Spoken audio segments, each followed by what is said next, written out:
Halo, di video ini saya akan menunjukkan kepada Anda cara melakukan FRP bypass pada Motorola Moto E22 XT2239-6.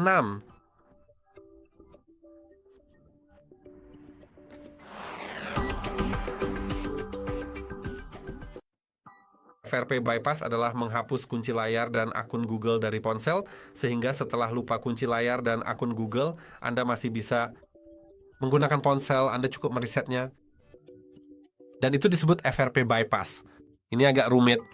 Menghapus kunci layar jauh lebih mudah, tetapi setelah itu, Anda tidak bisa mengatur ulang ponsel tanpa akun Google yang sebelumnya sudah masuk. Jadi jika Anda tidak memiliki akses ke akun Google yang sebelumnya sudah masuk itu, kemungkinan besar Anda harus melakukan FRP bypass.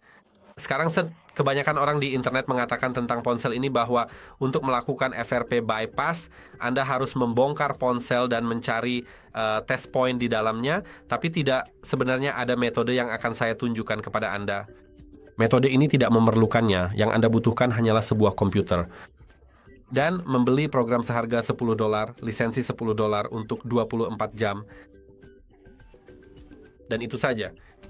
Jadi kita akan melakukannya. Pertama-tama kita perlu menghilangkan kunci layar, jadi itu akan sedikit lebih mudah. Dan kita akan melakukannya terlebih dahulu karena itu memang diperlukan. Jadi mari kita lakukan. Mari matikan ponsel dengan menekan dan menahan tombol power dan volume bawah.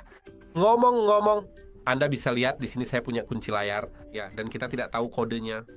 Jadi mari kita tekan dan tahan tombol power, lalu ketuk matikan daya dan tunggu sebentar. Sekarang kamu harus mulai menekan dan menahan tombol power dan volume atas secara bersamaan, dan terus tahan sampai kamu masuk ke layar aneh seperti ini. Sekarang, tekan volume atas atau volume bawah untuk berpindah antar mode, dan setelah mode pemulihan muncul, tekan tombol power untuk menyetujui. Sekarang, tunggu sebentar. Itu akan membawamu ke mode pemulihan. Sekarang tertulis tidak ada perintah. Untuk melewati itu, kamu perlu menekan dan menahan tombol power, lalu sambil menahannya, tekan tombol volume atas sebentar. Sekarang kamu akan melihat beberapa opsi di sini. Gunakan tombol volume atas atau bawah untuk berpindah di antara opsi dan pilih Wipe Data Factory Reset. Klik tombol daya, lalu gulir ke bawah ke Reset Data Pabrik, klik tombol daya, tunggu beberapa saat. Sekarang datanya telah direset.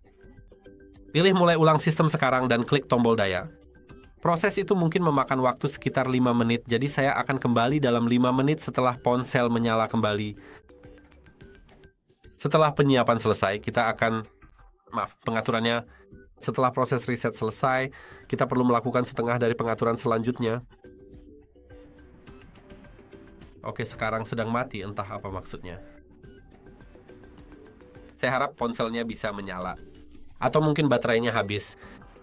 Saya juga tidak tahu pasti. Seharusnya baterainya terisi. Oke, kita lihat saja nanti.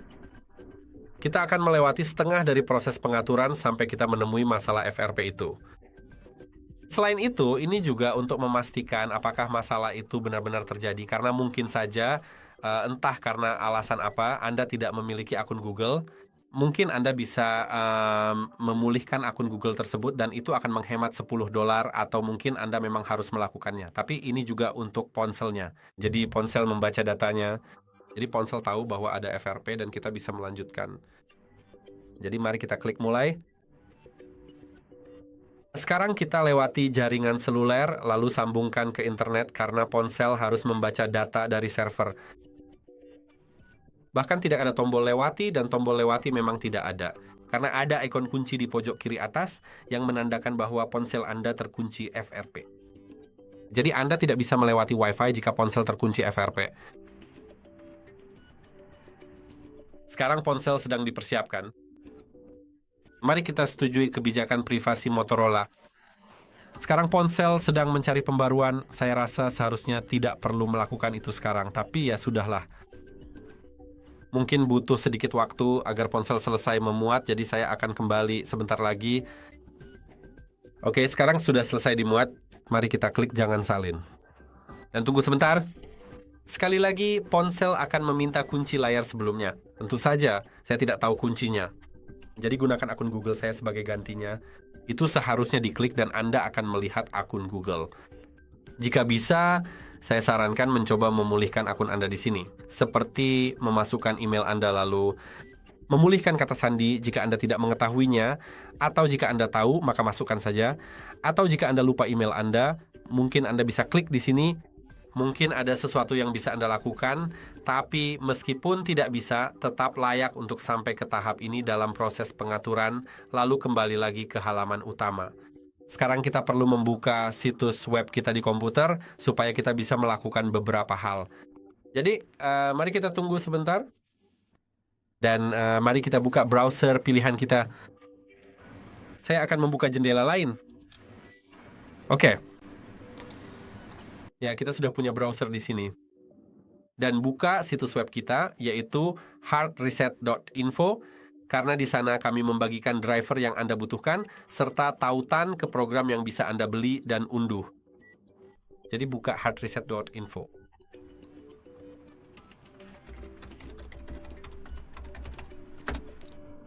Lalu silakan unduh. Di bagian unduhan, Anda hanya perlu mencari satu hal, yaitu driver MTK. Jadi Anda cukup mengetik MTK. Saya hanya ingin memastikan bahwa saya manusia, tetapi ya, oke. Driver CPU MTK Universal. Undo. Tunggu sebentar hingga proses pengunduhan selesai.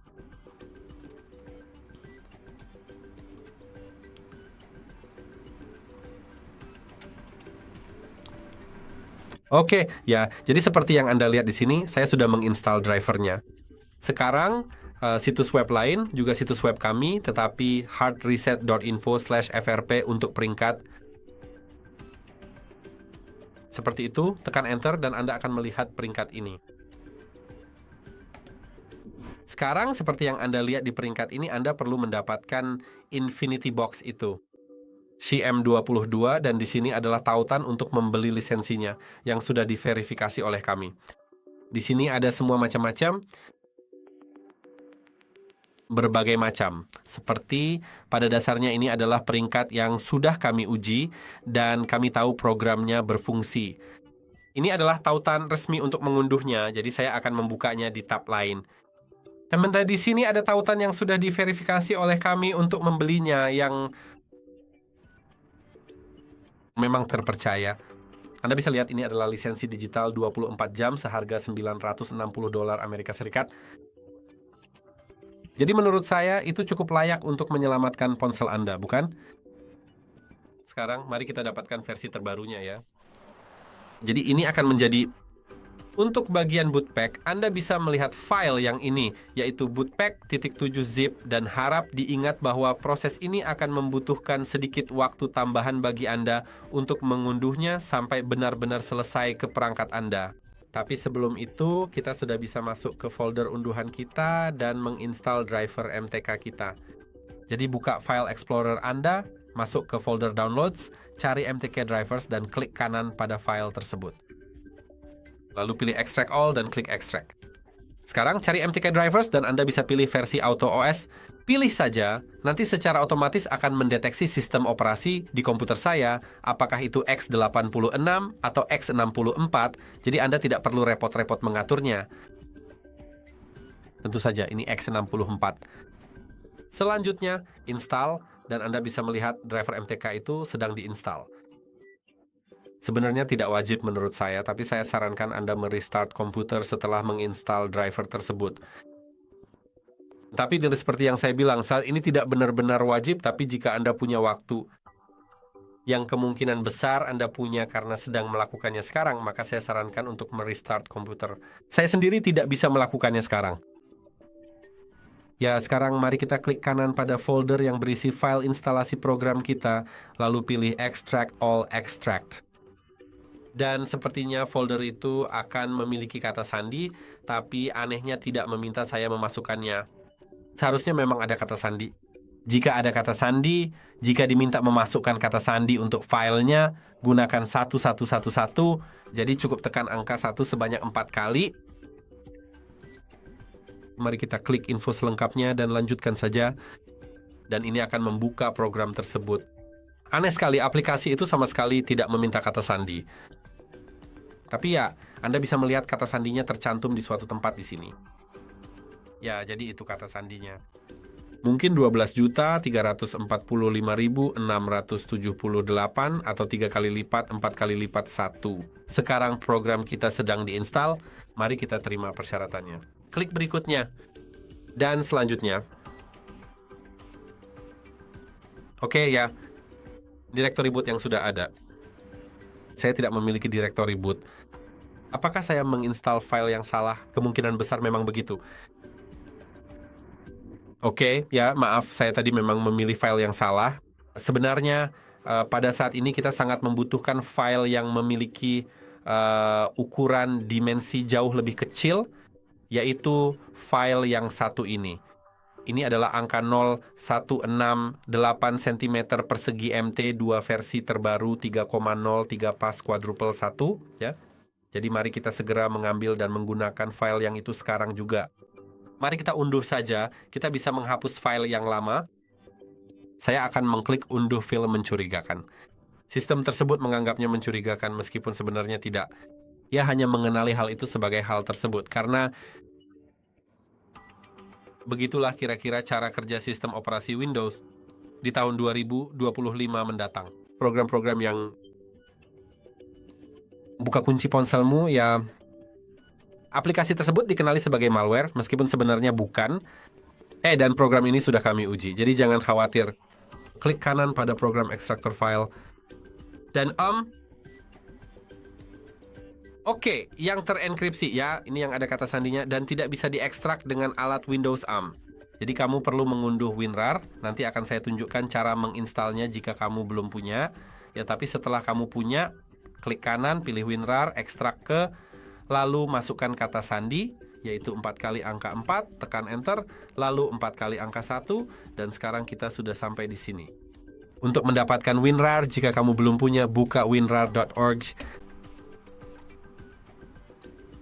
Atau mungkin bukan organisasi, melainkan com, ya, .com. Oh, mohon maaf. Oke, ya. Sekarang setelah semuanya siap, mari kita buka programnya, instalasinya. Informasi lebih lanjut ada di sekitar sini pokoknya. Setujui persyaratan lisensi, lalu klik berikutnya. Saya akan membatalkan pilihan untuk membuat banyak shortcut di startup karena saya tidak membutuhkannya. Klik berikutnya, install, dan tunggu sebentar. Sekarang saya akan menutup semuanya. Saya tidak membutuhkannya. Mari klik berikutnya, setujui. Syarat-syaratnya, klik berikutnya, install. Baiklah, mari kita akhiri ini. Kami melakukan hal yang sama seperti beberapa pengemudi di sini sekarang. Jadi mari kita... Ya, aku rasa aku akan membatalkannya. Sepertinya aku tidak membutuhkannya. Selesai, jadi mari kita buka CM2MT2.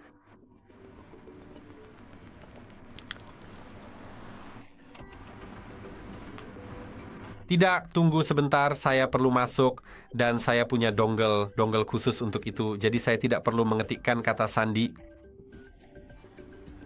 Tetapi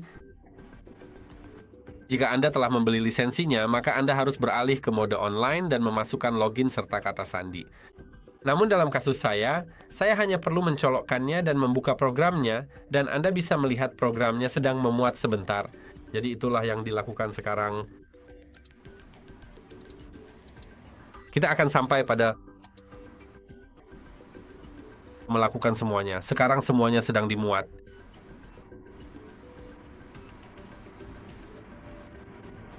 Oke, seperti yang bisa Anda lihat, inilah yang bisa kita lihat di sini. Setelah daftar perangkat dimuat sepenuhnya, kita perlu memilih beberapa hal penting di sini. Jadi langkah pertama, di dalam aplikasi Base, silakan Anda pilih Motorola, kan? Nah, ini sudah berhasil dilakukan. Gulir ke bawah ke moto. Sebenarnya ini hanyalah masalah mengenai sepeda motor saja. Oke. Kemudian pilih E22V2.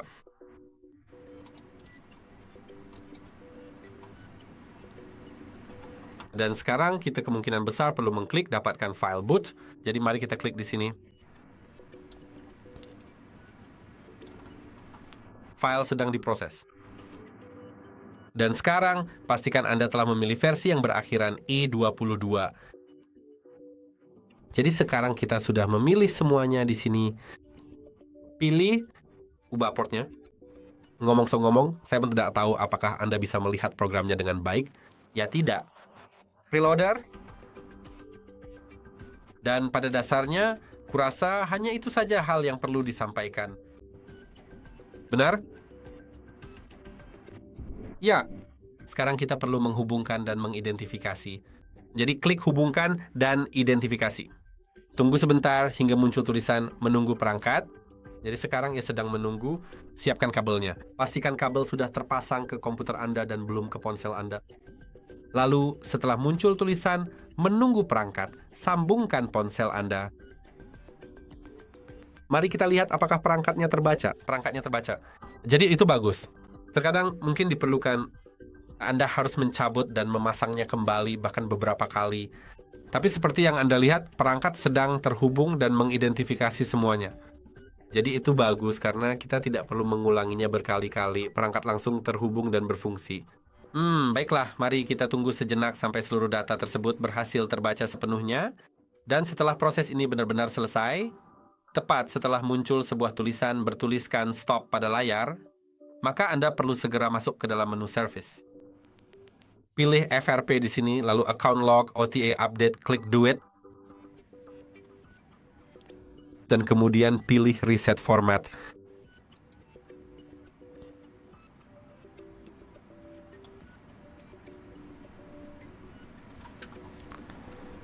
Dan sekarang saya rasa perangkat telepon seluler kita ini sudah benar-benar selesai proses perbaikannya.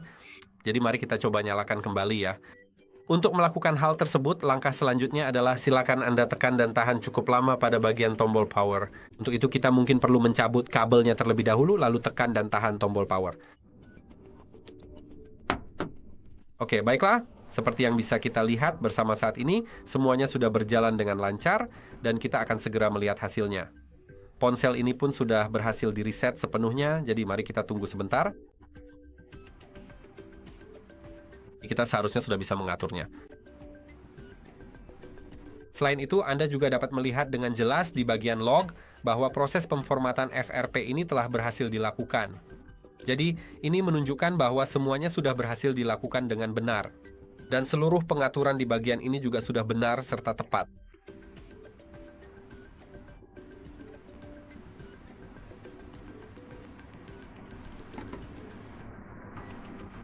Sekarang, mari kita tunggu sebentar untuk ponselnya.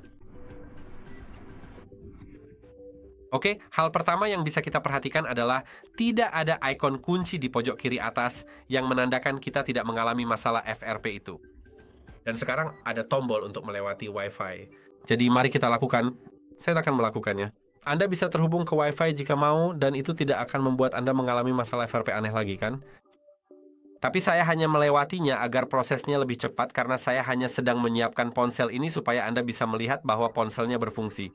Dan ini tentu saja bukan berarti bahwa saya akan benar-benar menggunakannya setiap hari. Dan juga, sejujurnya saya memang sangat menyarankan kepada Anda sekalian, untuk menyiapkan perangkat ini tanpa koneksi Wi-Fi terlebih dahulu, karena proses setup awal akan menjadi jauh lebih cepat dan Anda tentu bisa mengatur konfigurasi Wi-Fi tersebut nanti saja. Jadi, ya, sekarang semuanya sudah selesai, ponselnya sudah berfungsi dengan sangat baik, dan saya sangat berharap semoga video tutorial ini bisa bermanfaat bagi Anda. Jangan lupa untuk menekan tombol like dan juga subscribe pada channel ini, dan sampai jumpa lagi di pertemuan kita pada video berikutnya. Terima kasih banyak.